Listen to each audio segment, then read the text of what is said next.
know. Good. That's actually pretty good. Good evening and welcome once again to the Marty Heiser Show. You know, usually on this show, I have a lot to say. I have a lot to share from my heart, some thoughts rambling around my head, and I just want to talk. But today, we have probably the most powerful Republican servant leader in the Nutmeg State right here in our studio.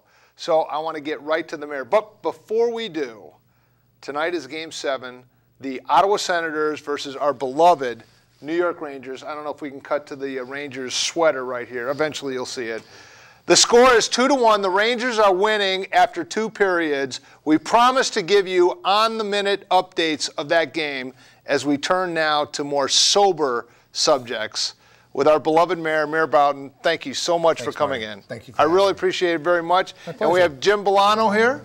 Now, my understanding is you used to be Jim's boss. Is that correct? Jim was our first director of economic development for the city. Now, after Jim left, did things kind of, go to hell in a handbasket, or did the whole thing just go? The whole place collapsed. It was weeping and gnashing of teeth. But we've been able to rebuild ourselves, and we're back in action. The national recession came, but now it's coming around. It's coming back. It's good to see. Yes.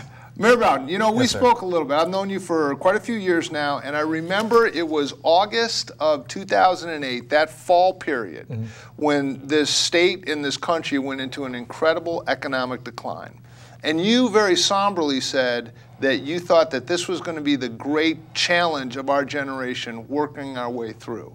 Now, fast forward the clock, almost 3.5 years later, we're going to be talking a little bit about the economic development you've seen here in Danbury. Do you think the worst is behind us, and what do you see for the future of Danbury? Do I think the worst is behind us?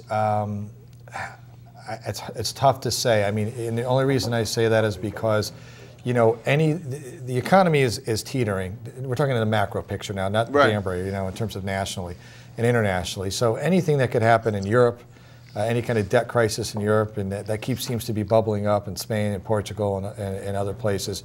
Any of those things could lead to a catastrophic run that could be very difficult for the country and plunge us back into a recession. So we're really on a precipice. There are definitely some signs of spring shoots and of growing and some positive things that are happening, but it's something that definitely needs to be watched and something that I'm still worried about.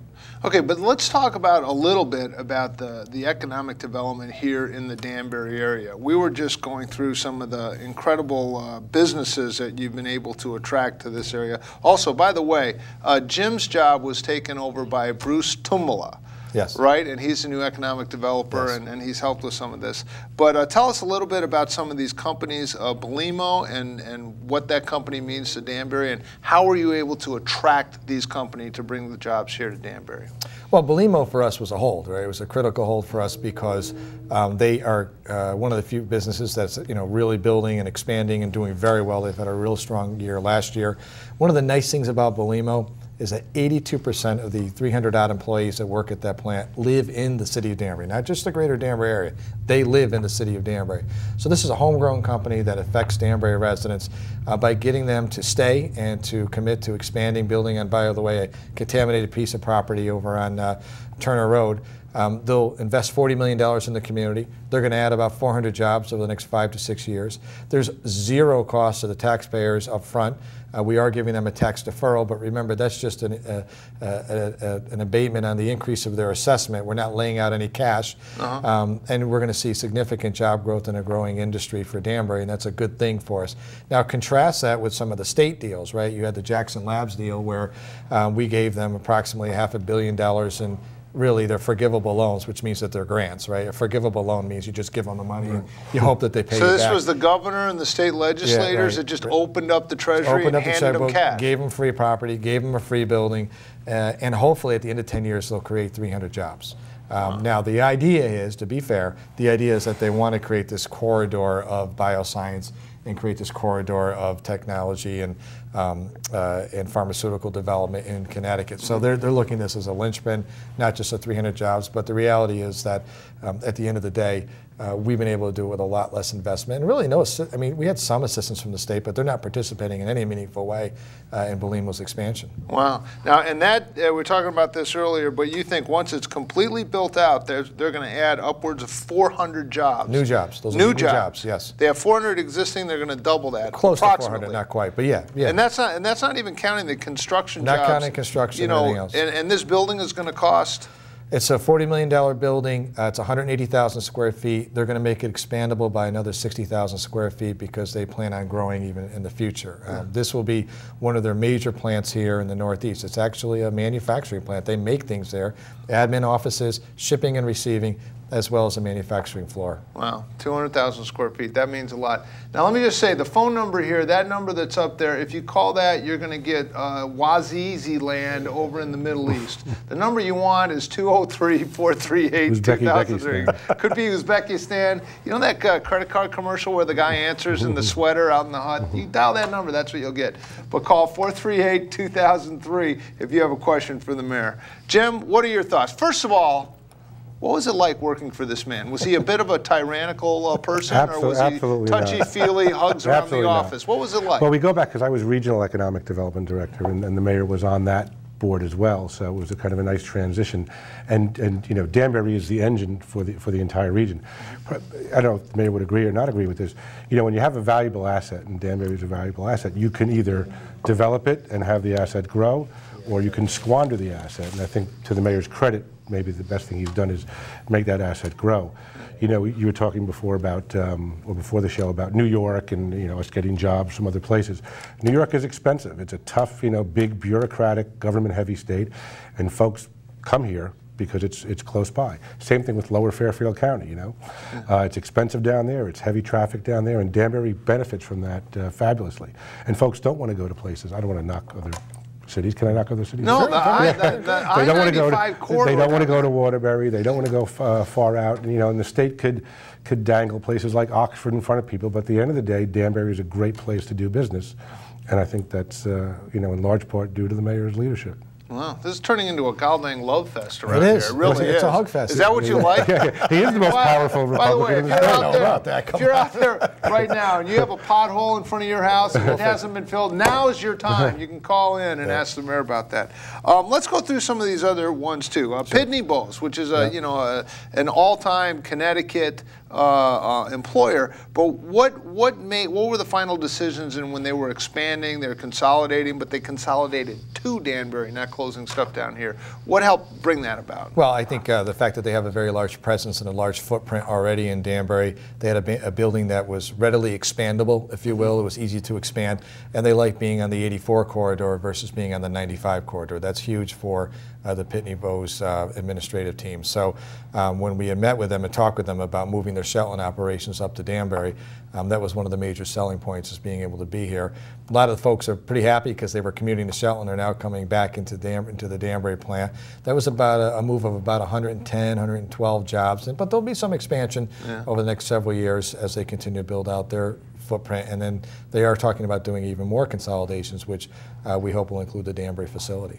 I mean, with all these businesses coming into town, it also, the trickle effect that happens, you know, trickle-down economics, it affects the housing, it affects the retail, it affects, I mean, I don't know, we had a lot of guys from the Danbury Whalers hockey team, and when you see that place just packed out and affecting the downtown, yeah, I mean, it seems like it, you know, it was a little mildly, I was a little jealous. In Ridgefield, I'm on the Board of Finance, and we had the economist Nick Perna come in and speak, and he talked about the world economy, the federal economy, and then the state economy, and he said that the job creation is really happening from Danbury north in Fairfield County, not the southern end of the state. So I was a little, you know, kind of jealous of all that. What do you see for the future of Danbury? What are some of your short-term goals, long-term goals as we continue to work our way out of this economic downturn? Well, we want to continue to work as hard as we can to provide a business-friendly environment. There are still some idiot things that tend to drive me nuts. Bureaucracy. You know, we really want to work on our permitting. We continue to massage that process. And try to educate folks about how best to get the permits approved. And I'm not saying we're perfect, and there's still things about the process that frustrate me as well. So we're going to continue, you know, working on that side of it, and try to do everything we can.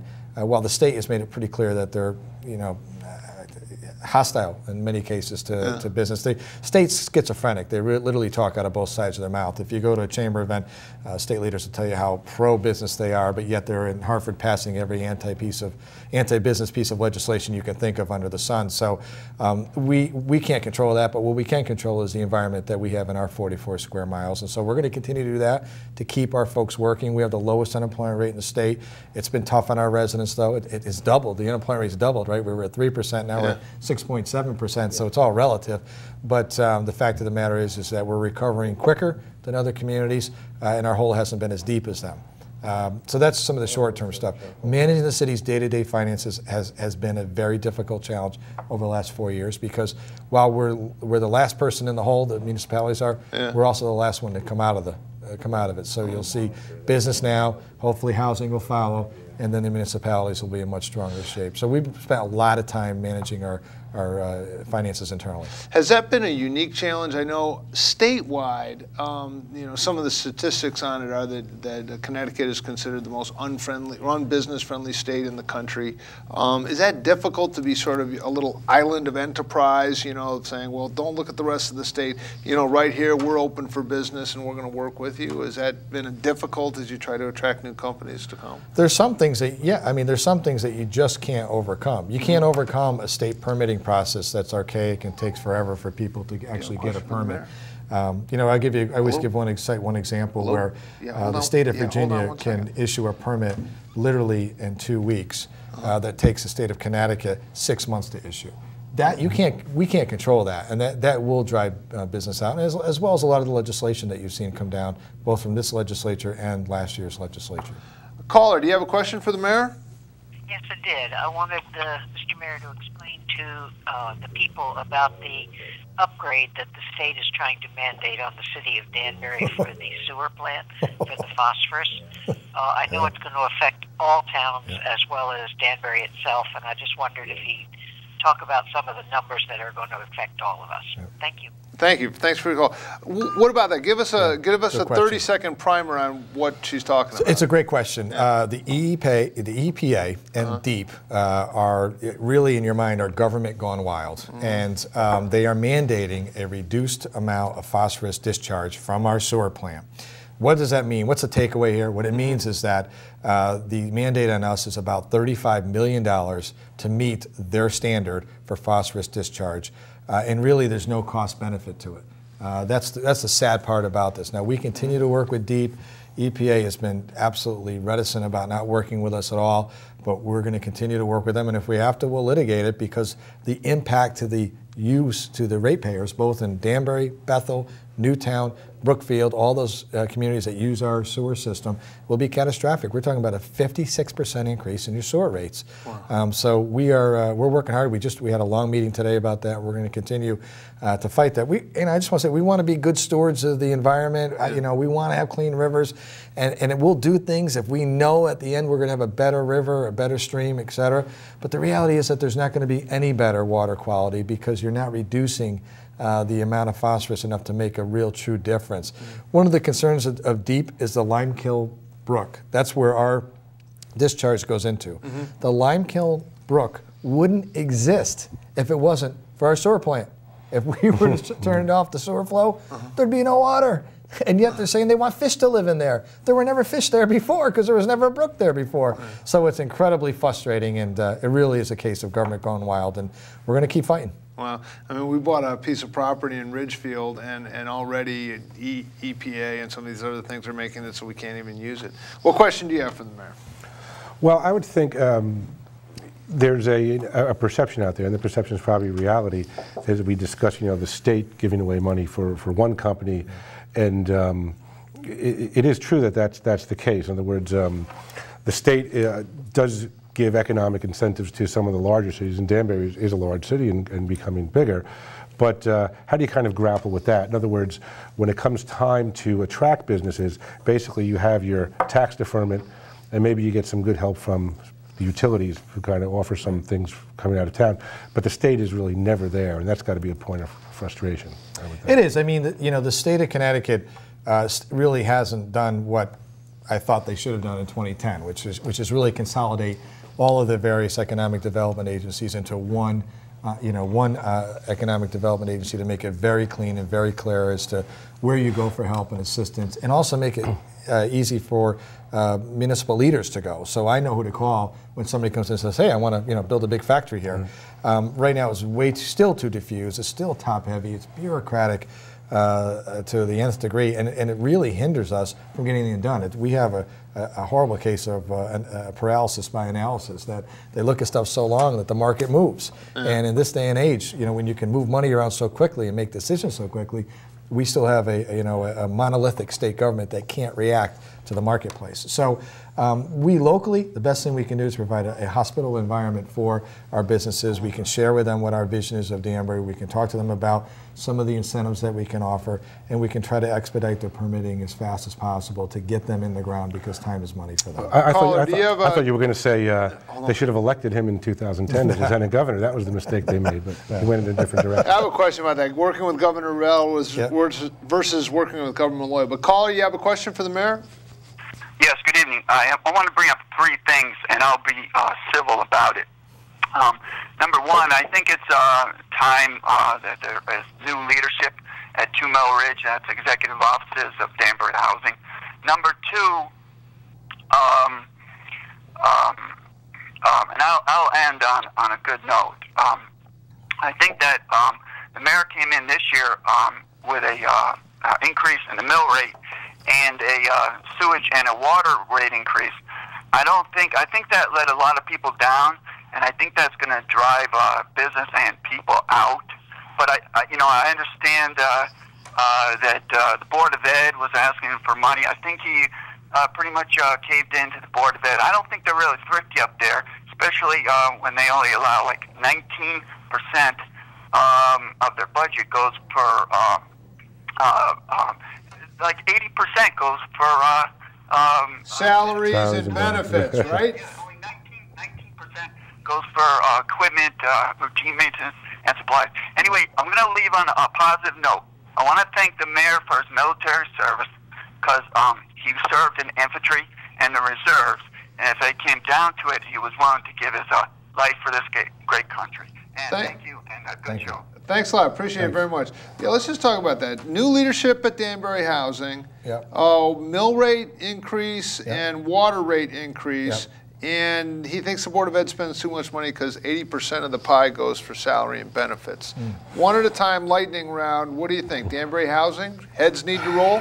No, listen, I would respectfully disagree. I'm not saying that we can't always do things better, but I think Carolyn Sistrunk has done a remarkable job at turning around an agency that was essentially bankrupt when she came in 2003, 2004. Does that mean that every single review that they get there is pristine? No, it doesn't. But at the end of the day, the Housing Authority is in a better position now than it was in 2003. And when I say bankrupt, I'm not kidding. I mean, there were a couple of years there where I wasn't sure we were going to be able to make it because money had been spent so frivolously and because there were no internal controls. I mean, I can go through the whole thing. Second issue is mill rate, water rate. We are asking for what I perceive to be an increase in taxes, which is a modest increase, but it's all relative. When you compare Danbury to any other community in the surrounding area, including Ridgefield, your mill rate may be lower, but you're paying more money per square foot than you would if your house were here in Danbury, Marty. I think that we all have to keep that in perspective. And in terms of water and sewer rates, we have the lowest water and sewer rates in the state, and we will continue to have them, even with an increase. But I want to be clear with the residents what we're doing with that money that's increasing. It's roughly 3%. I'm sure the exact percentage of the increase. I pay $50 a quarter for sewer and water. So 3% of that or 4% of that is, it's like $2 more I'll have to pay for the quarter. We're taking that money and we're creating 2 capital funds, both for water and for sewer, because we don't have any capital reserve now. And we're going to use that for ongoing maintenance and repairs throughout the year. What we used to do in the past was just have a meltdown and take money from the general fund, but we need to make sure that those funds are separate. So I think we've done a good job at that. And as far as school spending, look, we need all governmental agencies have to think differently about the job that they do and the services they deliver and how they fund them. Board of Ed is no different. I think this year they've done a better job than they've done in the past. And I have to say that Dr. Pascarella has worked hard at reducing his headcount, and that's one of the drivers he mentioned. He's absolutely right that the salary and benefits are the driver in these budgets, and he actually, his headcount's about the same this year over year. So what about enrollment? Is enrollment enrollment's increasing? going up? Yeah, it's continuing to go up. So. Okay. You know, I think they've gotten the message, but it's going to take them a while, and that's just not Danbury Board of Ed, it's across the state. You know, it's going to take folks a while to understand that there's a limited capacity to tax people, there's a limited amount of land you can develop and building you can do, and folks just don't have it anymore. And so changing that culture is taking time, but I think this year they've done a pretty good job. Sometimes the Board of Ed budget, if it isn't increasing, there's a sense that somehow we're jeopardizing our students, jeopardizing our children. We should be investing in it, but if the enrollment is on its way down, it seems like they're Marty, you've got Board of Eds, you know, in cities and towns across the state that are increasing their budget and their enrollment's going down. Thank you. I'm keenly aware of just that scenario. Yeah, one of the other items on sewer, you know, one of the factors in economic development is clearly infrastructure. You know, it's sewer, it's water, it's roads, the ability to offer that to attract businesses in. And, you know, maintaining it, expanding it is an important factor. So that can't be dismissed. And one of the reasons we can get Belimo to do their expansion, and, you know, they've looked at our sewer water rates and they know our property tax structure and they know they want to be here in Danbury compared to the rest of the state. But one of the things that helped make that happen was the West Side Sewer Intercept, which is a boring thing, but it's something that we've talked about since the 50s, which increased the capacity of the flow out on the western side of the city, which has allowed for this kind of expansion and footprint of one of our major employers. So that's the kind of stuff that people don't necessarily know about, but we completed a project that's been talked about at least since 1965. And they're sitting over in one of those swank office buildings in Switzerland going, I think we go to Danbury, that's where we build the building, right? This will be great. Okay, a couple lightning round here. These are just some quick issues. Non-union employees, pay raises. Did they get raises? Didn't they? Did you say they wouldn't? What's the story there? We're going to go through these quick. Sure.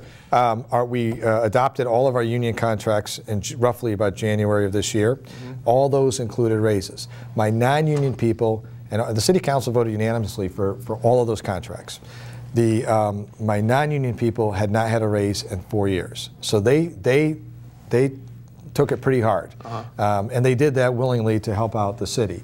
But at a certain point, when every year the union counterpart gets a raise and they don't, you have to go back and make adjustments. So that's what I did. They're 2.75%, which is a modest increase, and they have a long way to go to make up for the many years that they didn't get a raise. So no raises for 3 or 4 years, and this year they got a 2.7% kicker. That's it. And the sky's not falling. No, the sky's not falling. Now let me just say, Marty, that was done this fiscal year, okay? This budget. There are no raises in the next budget for those folks. For non-union. For non-union. But the unions get a raise. Okay. Just real quick, on those, and it gets a little archaic, but health savings account, are they, because that's a big driver. Well, are unions buying into that? Is that an option? Are you moving that? And the other one is defined contribution as opposed to defined benefit. These are, you know, huge dollar amounts. And retiree medical. Sleepers. Retiree medical. Retiree medical. Have you had any headway in any of those? Well, you know, it's the other thing with our non-union who got their increases. We eliminated retiree medical. Okay. We also moved everybody to a defined contribution plan, new employees coming in. Okay. And we eliminated things like longevity payments and other things. So these folks really took it on the chin, and they did it because they're happy to work for the city and have a job. And we didn't have picketing, we didn't have mass layoffs, we didn't have the mess that you saw up at Hartford. We did it collaboratively, and the result of that was, yes, they got salary adjustments, but in terms of the conditions of employment, this is going to save the taxpayers tens of millions of dollars down the line. Yeah, I mean, for those of you watching at home, if you work in the private sector, the thought of contributing a little bit to your medical insurance doesn't seem like it's that strange. And the idea of having ironclad pensions, where you're defined a benefit instead of defined how much you're going to contribute to it, may seem like that's pie in the sky. But I'm telling you, some of these union negotiations, you'd think they were taking the food right out of your children's mouth if you said, would you kick in a little bit for the And Marty, let me just say, people say, well, how does that impact me? In this budget, contributions to the pension fund total $9 million. So why is that important? Because in 2003, contributions to the pension fund totaled 0. And the reason that is when the stock market went from 14,000 to 6,800, we lost 2 years of we lost $77 million of paper money, but it was on the books, and now we've had to rebuild. Just drive up 84 right here. You go to Waterbury. There's a reason the feds had to come in and take over there, and it has to do with something as innocuous as the firefighter's pension. You know, we all love firefighters. Your house is on fire. You want the guys to come, but the pensions that the negotiations that they had for the pensions were just completely over the top. Right. Oh. Senators 1. Rangers 2. It's over? No. Oh, yeah, just an update on the Rangers game. Thank you for that. I appreciate it. The Rangers 2, Senators 1. Stay right here. We'll let you know what happens. It's too nerve-wracking to watch it anyways. It is a Game 7. Go Rangers. And the last thing I just want to mention about this, pension in terms of pension, to the Rangers. You got to love this show. Last thing I just want to mention about this, you're not allowed to calculate your overtime in your pension. Yeah. Okay, so in Waterbury, and still today in the state of Connecticut. Still in New York City. In the state of Connecticut, your last 3 years, people rack up the OT, that becomes their pension. You can't do that in Danbury. Yeah. Your pension is based on your gross salary. That's it. No overtime. It's not calculated. Just in a nutshell, you know, you're getting paid $70,000 a year because you're a senior firefighter, and then your pension is determined by the highest salary of your last 2 years of work. Well, that last year, they're giving you overtime like you can't believe it, time and a half. All of a sudden, that last year, you made $150,000. Well, guess what? Your pension is $150,000 a year. And their own union's like, hey, what? What do you want from me? Well, I'll tell you, it's bankrupting the taxpayers and it can't go on. Real quick. Yep. Police banning nightclubs on Ives Street. Are you in favor? Are you against people socializing? And no, in you fact, have your police force out there, you know, like the great killjoys with guns. I mean, what the heck is going on? No. Listen, in fact, we just have an individual who bought the Mannequins, the old Mannequins nightclub. He closed on it last week. I spent a lot of time. It's on White Street in the corner of Ives and White. He just closed on it, and he's going to open a nightclub. So we don't have bans on nightclubs. That's not true. Do we or do we not have a AAA bond rating? Don't give us false hope here. Fitch has rated us AAA. That was an increase. Fitch is one of the hardest bond rating agencies to get an increase out of. We're AA1 and AA plus in the other two. Both of those were increased as well. That's S&P and Moody's. So yes, we carry a AAA rating. All right. Ever since the financial downgrade, where everything, all these S&P primary S&P and Moody's took it on the chin because of what they had done, but Fitch did not, and Fitch is one of the toughest ones to get a high rating out of. Okay. Parade ordinances. Do you get to pick and choose which group you like to have a parade? That's the best ordinance we ever did. It works like a charm, and we're real happy. Okay. The Danbury 11 case. Yes. What happened there? Marty, I wasn't there at 7 o'clock in the morning. I don't know what happened. I can only tell you that.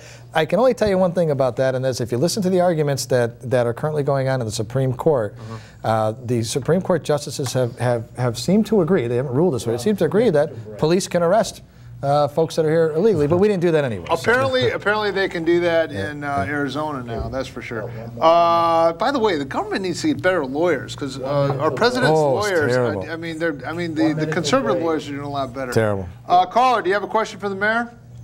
Yeah, quick question. The Board of Ed right now is proposing cuts to the Head Start program. I just want to find out the mayor's thoughts on that and if he supports it or not. Thanks. All right. What about that? The Board of Ed is proposing cuts to the Head Start program. Are you in favor? Are you against that? Or do you have no jurisdiction in that budget? Well, tell me what, I'm going to tell you what I'm not in favor of. I'm not in favor of the Jets, and Al the blogger is a Jet fan, so he's got a major problem right off the bat when he asks that question. But look. Well, what are the Jets doing with Tim Tebow? I mean, I just come on, Al. Well, let me just say this real quick. Head Start program, do you want it or do you not care about small children? Let me tell you something. We are building a $7 million building for Head Start. Of course, so you do like Of course, we support small children. Okay. They worked out a pretty good agreement where there's not going to be any cuts to Head Start. There's a small change in the way it's funded, a $50,000 grant that they've been able to find. So everybody's happy. So we're good to go. Thank you so much for coming in. Thanks. After this, we go to the roundtable discussion where I think we need adult supervision. Fine. But I'm just a little bit concerned about your reputation, but you're more than welcome to stay. We're going to take a short break, and when we come back, we're going to have a roundtable discussion where anything goes. I don't know, do we have a PSA queued up, and that's what we're going to? No, we don't. No, we don't. So you know what we're going to? We're just going to stay right on me, and I'm going to tell you a little bit about the New York Rangers. They have a great hockey team, and right now they are winning 2-1 against the Ottawa Senators. And the Ottawa Senators have this Neanderthal named Neil on. And he's just no good, and there's multiple concussion syndromes that could be going on.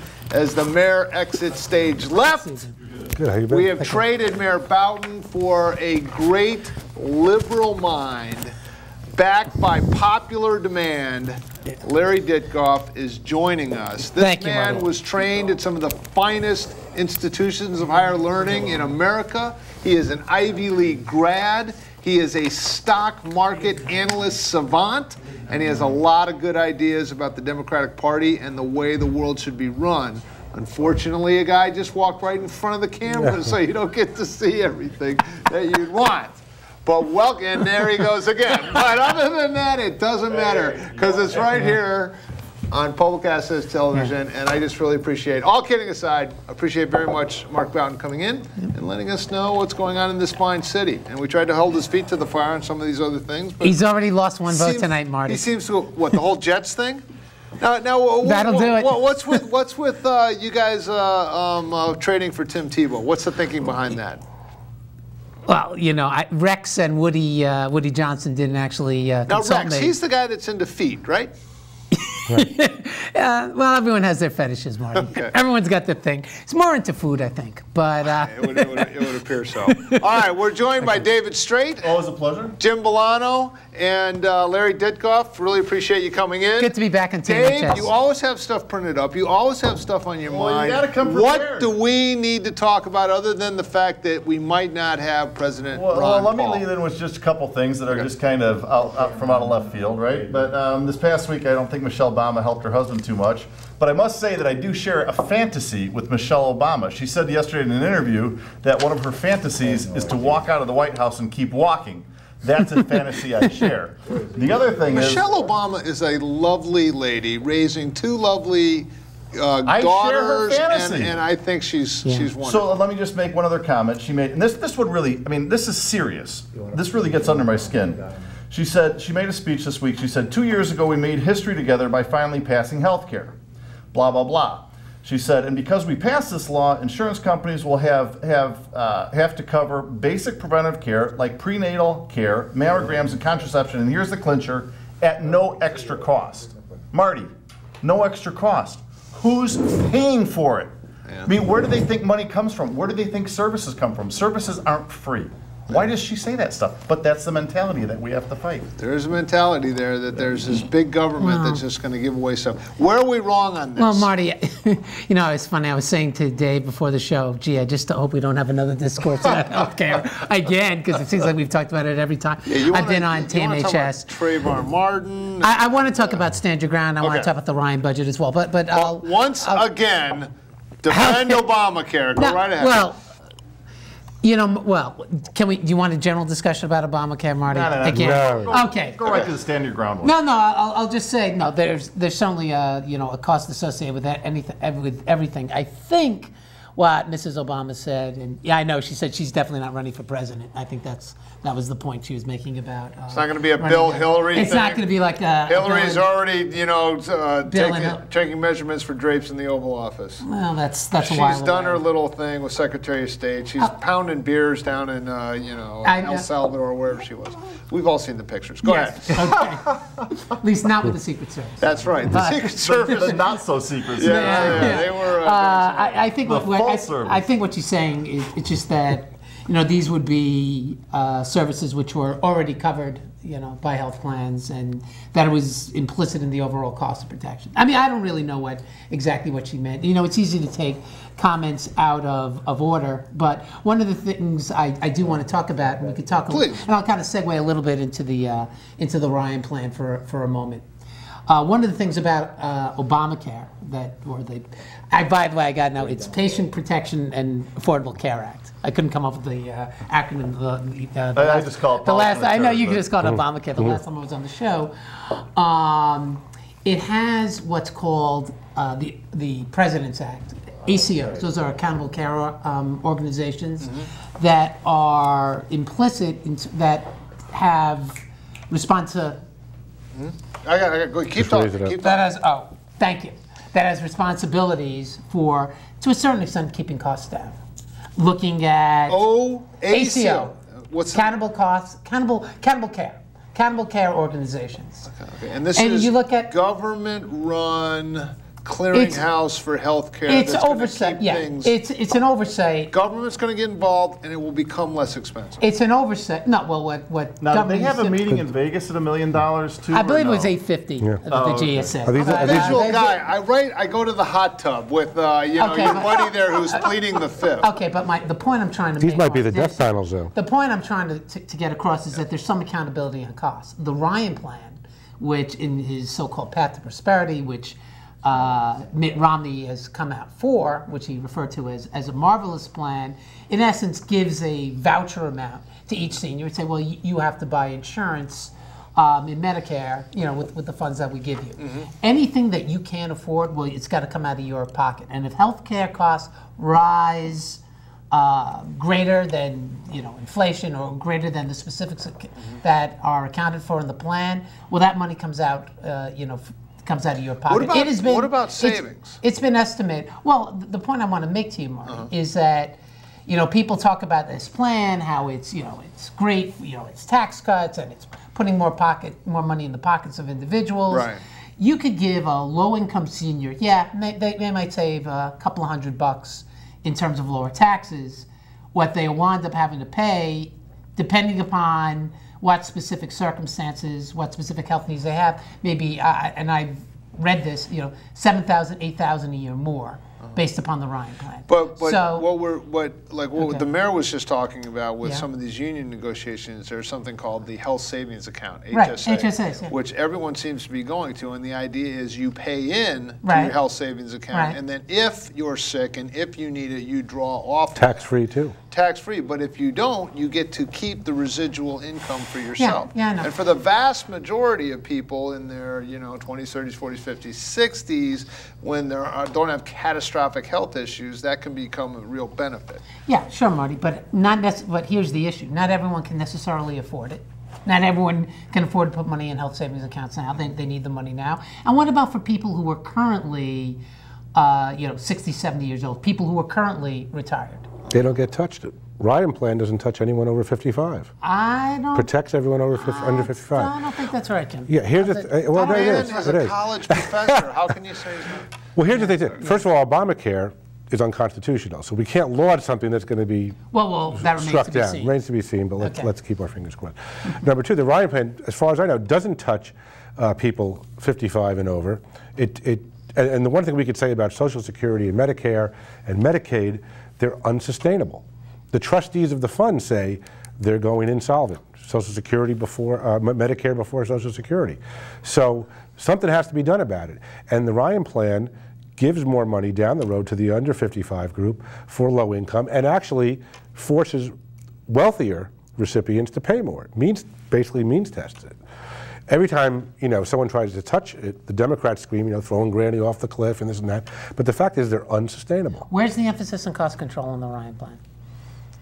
Well, first of all, when you dole out the money to the individual, and they get to keep, anything that they don't use. And they're going to get a tax credit. The individual can make a lot better decisions, as far as purchasing health care than some big monolithic government dictating from above. Really, Marty? Yeah. So just so I'm clear. Yeah. So you got to explain this to me, Marty. I'm just a fringe left-winger who just doesn't understand reality. I'll break it down for you. Whose life experience obviously hasn't prepared him for the actual vicissitudes of the world. Right. Vicissitude means problem. I understand.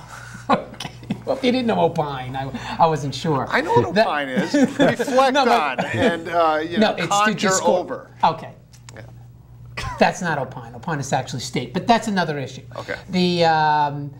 For individuals who don't have the money, for individuals who require some sort of, I won't even call it catastrophic care, but have some sort of condition that their HSA doesn't cover and they've paid into a plan for years, what is your comment to them?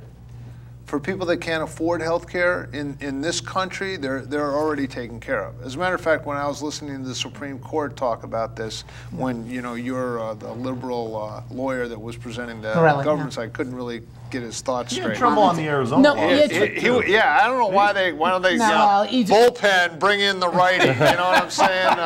This guy is out of here. I listened to, I mean, that's basically what the Supreme Court justices were saying, that there aren't sick people lying on the streets in this country. They are taken care of. If there's a problem, they go to the hospital, and the hospitals by law have to take care of them. A couple of things, Marty. Were you aware there was a free clinic in Hartford? Not like a week ago, but maybe, I don't know, 6 months ago. I could be wrong, that thousands people showed up. Ed Schultz from MSNBC was there to make the point, to rebut that very explicit point that you just made, that people who are sick but don't have the funds can always get access to. So there was like they rented a stadium and they said I don't know I saw something like that on 60 Minutes where they said there's going to be 20 different doctors from different disciplines, and if you don't have money, come and we're going to take care of it, and they lined up in droves. Danbury just did that. Westcon just did that with dental. Yeah, and they lined up in droves, I'd imagine too. Rangers won 2-1.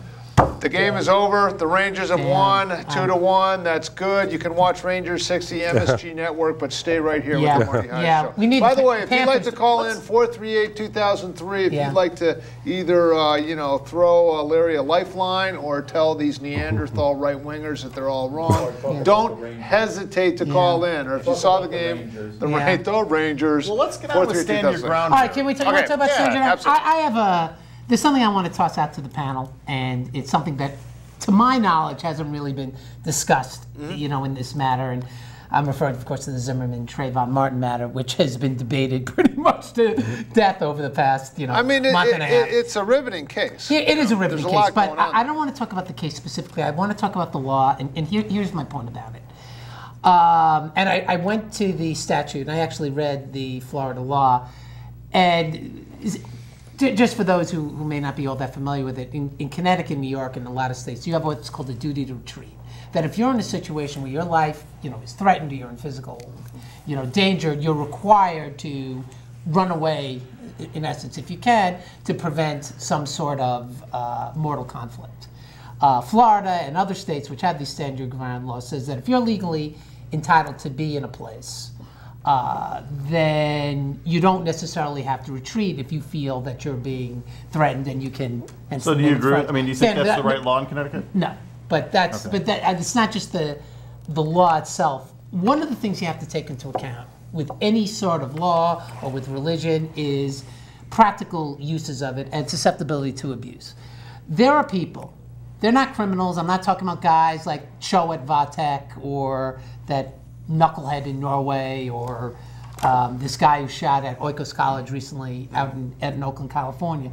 But there are people who kind of have, I don't want to necessarily call them God complexes, but they think they're right. They think they want to show the world. They want to take a step and assert themselves. And if they have an opportunity, and maybe you heard this Joe Horn tape. Joe Horn was a guy in Texas where they have a stand your ground law, and he came in and he saw two people robbing a house. His neighbor, right? And his neighbor's house, and he came out and he said, "Move, you're dead!" Boom, boom, and he just killed two guys. I think it was all caught on a 911. It was caught on the 911 tape. Yeah. You hear the screen door open. You do. Yeah. But the point I'm making is that just because this law exists, it's going to change behavior. Now that's what you hope from laws, but it's going to change behavior in a negative way, because there's a consequence given that there are certain people out there who just want to take a shot for law and order, or want to take a shot against a particular group. And there are going to be situations, and it's going to be worse than this Trayvon Martin case. There's going to be a case, it's going to be late at night, someone's driving around, they're lost, they're in a different area, they go out, they're going to ask for directions, someone doesn't see them, they think they're a burglar. Oh, I felt threatened. Boom, shoot him. You know what I do most of my day? You opine about No, I don't opine about. No, I walk around people's houses. Yes. I'm a painting contractor. You are. So a lot of my day is going to people's houses and giving painting estimates. Sure. And oftentimes I'll knock on the door and no one's home. but I'm there. Right. There's been an arrangement, an appointment, or what have you, but something else happened. So I'm walking around people's homes and writing things down and giving them notice. I'm a little leery. I share your concerns. I hope you feel comforted by this. But I share your concerns about some of these, gun-slinging cop wannabes and some of these laws. At the same time, I'm a gun owner. Right. And I believe that our Constitution allows us the right to bear arms. And I think that I appreciate the stand your ground law. I do think, though, that it may increase opportunity for accidents. But Dave, where am I wrong on this? You're our resident expert on all things. The Connecticut law on that, where you have a duty to retreat, that's even applied to if you are in your home and someone breaks in, you don't have the right to go down there and defend your home unless you can't retreat. In other words, you're obligated. You have to demonstrate that you couldn't get out of your house safely before you can take action against the intruder. Wow. Doesn't make any sense. What was that case where the two guys escaped from prison? What town was that in? Right here in Connecticut. Oh, the Cheshire, the Cheshire, Connecticut. Connecticut. It would seem like if we had if you had a more stand your ground gun ownership, that probably would have unfolded the way. Did he have a gun? But who? In that case? No. Right. And I think that's my point. Well, that is nothing. That was your point. Yeah, that was my point. If your house is broken into by two criminals, instead of tying up your daughters and raping everyone and burning it down, you have a right to defend yourself. It seems American to me. You know, Marty, David sent me a link to an article. This was over the week about a woman in Georgia who apparently someone was trying to carjack her or something to that effect. As a grandmother. Grandmother. Yeah. Yes. Just dropped her grandchild off at school, and carjackers came up. And they banged put a gun to her. And Granny had a 45, didn't she? She unloaded on him. What state with this is? Georgia. Don't mess with Granny in Georgia because she could be packing. That article was reported in the Atlanta Journal-Constitution. So it must be true. In addition, in that very same newspaper, that very same day, I printed out two articles. Judge, I don't know if you can see it. Midtown shooting suspect mentally competent to stand trial. And here it is, a man accused, I'll just be pretty quick. The man accused of shooting 3 women, killing one and paralyzing another, and last year's Midtown shooting spree is capable of standing trial. Police said that Thandaway, that's the assailant, who was a security guard at the building, so he had a right to have the gun, shot 2 other women as he exited from the parking lot, hitting one in the leg and leaving another with a spinal injury from which he remains paralyzed. Okay, that's because, and also, here we go. From the same Tableton, I don't know, it's someplace in Georgia. Authorities believe the death of a 16-year-old Forsyth County boy in Talbot County over the weekend was an accident. The teenager was found dead in a tree stand on property that his family leases for hunting, according to authorities in the Middle Georgia County. The victim's father found his son when the teen did not meet him at dark on Friday as scheduled. The teen had a gunshot wound to the face. And authorities believe So you have a hunting accident. We're mixing apples and oranges. Shooting people, and you had a grandmother who's being thrilled. Let me finish. We'll talk. I'll talk, and then you talk. That's how this is going to work. You have a hunting accident in one case. You have some guy shooting women in a parking lot in another case, and you have Granny who's being carjacked. I mean, apples and oranges? No. Really, it's all the same because a gun was used. Is that right? Marty, the point that I'm trying to make here. And as the point I made with Dave, you can't take anecdotal circumstances and draw definitive conclusions. I'm not saying there weren't cases where, because an individual had a gun, things were better, or had there been a gun, it would have worked out well. But what I am saying is that on the whole, you look at situations where people are killed accidentally, as opposed to situations where a carjacker is, staved off.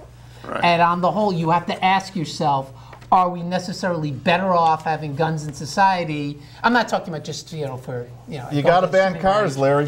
What? 17,000 people a year die in car accidents. Yeah, but Dave, but no, Dave, that's not true at all. That is. No, it isn't. No, it is true. No, it isn't true. No, it is true. Dave, the reason why it's not true is because if we banned cars, that would take society... No, you said 17,000 people die a year in cars. That is true. Okay, that's true. Car accidents. Okay. Whatever the number is, it's a lot. We can agree with that. But the point, but you need cars to go from point A to point B. You would have a caller. I appreciate you calling in. Could you bring some sanity to this discussion? Go right ahead. Yeah, I want to change the topic just a tad bit here because we got poor Jim there in the middle. It's not saying a whole lot. Yeah, but he looks good. That's why we have him on the show. Go ahead. Yeah, he's always clean cut and ready to go. Look, let's talk about the presidential race right now. Now we know that Mitt Romney most likely will be the nominee, and we also know that these races are based. It comes down to certain battleground states. All right, and in this election cycle, the battleground states are Colorado, it's Florida, it's Iowa, it's Nevada, New Hampshire, New Mexico, North Carolina, Ohio, Pennsylvania, Virginia, and probably Wisconsin. Now, based on those states right there, and I'm asking this directly to Jim, who do you think Mitt should pick as his vice presidential nominee? And I'll sit back and listen to your response. Excellent. Thank you. What about that? Well, I'm not sure who he should take right now. It's an open question. You're throwing names, you know, the Marco Rubio, of course, being the top. But he gave off a litany of states there. I would shrink that list a bit. There are 6 states that Obama won in '08.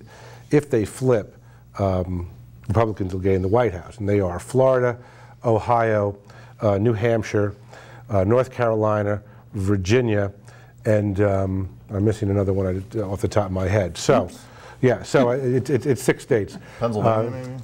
Well, Pennsylvania may or may not be in play. I mean, now it's in play, but it wouldn't normally be. But traditionally, North Carolina, Virginia, Ohio, solid Republican states. So sure, Republicans never won the White House though without winning Ohio. They don't win the White House. Right. So so you might look there. Some people have mentioned, you know, Kelly Ayotte from New Hampshire, Chris Christie, probably not viable candidates. Probably not having 2 Northeasterners on the ticket is going to make a lot of sense. So we're going to look to Ohio. You're going to look to Rubio in the South. I think it's kind of funny, you know, with the woman who criticized Ann Romney, the Democratic strategist. I'm waiting for Marco Rubio to be chosen and the Democratic strategist to come out and say, well, Cubans aren't real Latinos. I just can't wait for that to be said because I know it's going to happen. Caller, do you have a question for the panel? I'm tuning in kind of late to the show, Marty, but... Did you watch the Rangers win? They won 2-1. Game 7, they go on in the NHL playoffs. That's all the news, Marty. I want to get to the current events in Ridgefield. All right, go. Okay. What's up? Ridgefield. The pundits, I don't know who they are. Are they local guys or are they political pundits? Yeah, they're from around the way. Larry works in I work in Ridgefield. But go right ahead. We know everything about Ridgefield. What's your thought? My question is I've worked in politics. I want to know why in Ridgefield the voter turnout is pathetically low. And there's a lot of elections every year for a lot of offices. Nobody turns up. I want to know why. Good question. That is an excellent. I have my thoughts. Well, give us your thoughts and go ahead. Well, there's how many? There's 4 of you guys there. Yes. And I showed up to when you were running, Marty. Yes. Last time you shook my hand, and I'm a big fan of yours personally, not politically, but nevertheless, my question. I don't know. I don't know the answer. I've only been there a while, but I think it's just the impact on people's lives. Like the library vote, the school votes. It's just it's like 24%. Yeah. Maybe the town's too spread out. Could be, but that's an excellent question. I appreciate the call very much. I like to hear it. Okay, thanks. Yeah, real quick. Why do you think that is? Lack of turnout.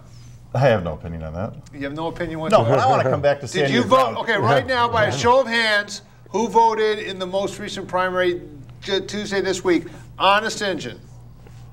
You guys didn't I'm not a vote registered the Republican. Are you a registered Republican? Yes. Did you vote? No. Okay, you're dismissed from the No, studio. I feel really bad about it. Take his microphone away. 9 o'clock, my wife said, did you Caller, vote? do you have a question? Yes, how you doing? Jesus is the Lord. Listen, I want to ask you, the guys to comment on when he's talking about guns.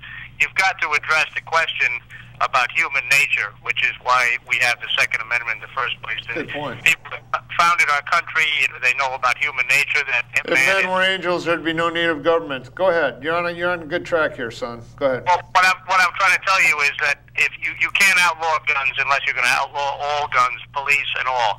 Police are just as liable to kill people as anyone else. The police have no extra human nature that's going to make them better than the average person. Okay. So when we give police the power to kill people and not regular citizens, what we do is we make the same dangers that we've seen in the Soviet Union and Nazi Germany.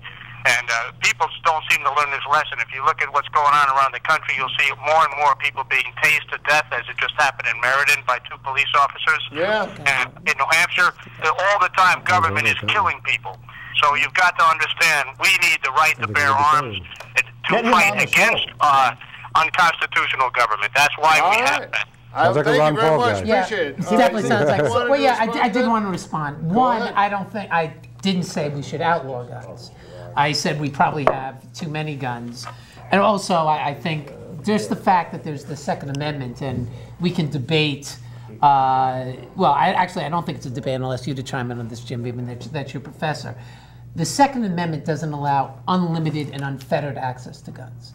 You know, you look at what the NRA. The NRA was originally founded as. We're running out of time. I know. I was just saying it was originally founded to help people with gun safety and to help people to become better marksmen. Now it's literally an advocacy for anyone who wants what do you call it, a full automatic gun, you know, can have one. That's not true. It is true. I mean, they are against any type of limitation on gun regulation. Which state in the union has the most liberal gun control laws? New Hampshire. You know what their murder rate is? Virtually zero. There's virtually no crime. What is that? We're going to go around the horn. What I'm saying is the states and cities that have the strictest gun control laws have the highest crime rates. Why is that? Because it's cart leading the horse. They have strict gun laws. They have strict gun laws because they have high murder rates. In Georgia, citizens can't defend themselves. In Georgia, Granny's packing heat, so the carjackers beware. Give us a final word here and wrap things up. The Supreme Court affirmed in 2 cases, D.C. case, Heller versus D.C. and McDonald versus Chicago, the right to basically the right to bear arms for personal use and particularly home protection. Trayvon Martin was mixing apples and oranges a little bit in our discussion. There's an old expression in law that big cases make bad law. Yeah. We don't know what happened in the interim when he was told not to follow and when Trayvon was shot. So we don't know if it's a stand your ground case at all. It might be a straight self-defense case. Okay, real quick, who's the VP? Rubio, you got to. Who's the VP? I don't know. Portman. I don't know. Who? Portman. I like Rubio. Listen, I want to thank very much Mayor Boughton for coming in and joining us tonight on this show. Next week we have Kai Wesley and, if I can get a close-up shot, Westy? It's hard to keep all these politicians. Well, one politician I think we will all know is Linda McMahon. That's right, Linda McMahon will be right here in this studio. We're getting it worked out, and Hulk Hogan is not coming, but she will be here. Thank you very much for joining us, and we will see you next week on the Marty Heiser Show, where you always get the truth and a warped, ill-defined kind of truth, most of the truth. We try to work it all out, and I guess